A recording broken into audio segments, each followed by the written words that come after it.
बिस्मिल्लाहिर्रहमानिर्रहीम। अस्सलाम वालेकुम व्यूवर्स, क्या हाल है? उम्मीद है सब ठीक होंगे। अल्लाह ताला सबको अपने घरों में खुश रखे, आबाद रखे, आमीन सुम्मा आमीन।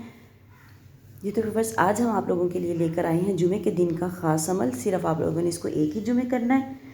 तो अगर आप लोगों की कोई परेशानी है, आप लोगों को घर चाहिए, आप लोगों का घर नहीं है, या कोई जॉब का मसला है, कोई भी इवन आप लोगों की परेशानी है, रिज़्क़ की कोई परेशानी है, या बच्चों की तरफ से आपको कोई परेशानी है, बच्चों के मुस्तकबिल की वजह से आप परेशान हैं, तो आप लोग इस वजीफ़े को करें। इंशाअल्लाह ताला अल्लाह ताला जुमातुल मुबारक की मुबारक घड़ियों के सदक़े आप लोगों की मुश्किलें परेशानियां सब ख़त्म फरमाएंगे।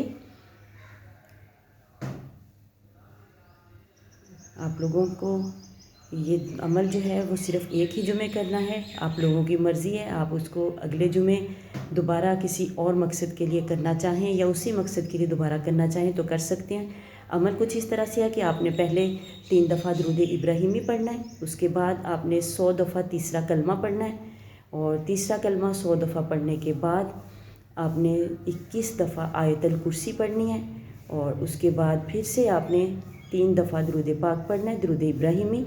और आपने ये अमल किसी भी नमाज के बाद कर लेना है, कोई वक्त की पाबंदी नहीं है। तो अल्लाह ताला इंशाअल्लाह ताला आपकी सारी मुश्किलें हल करेंगे।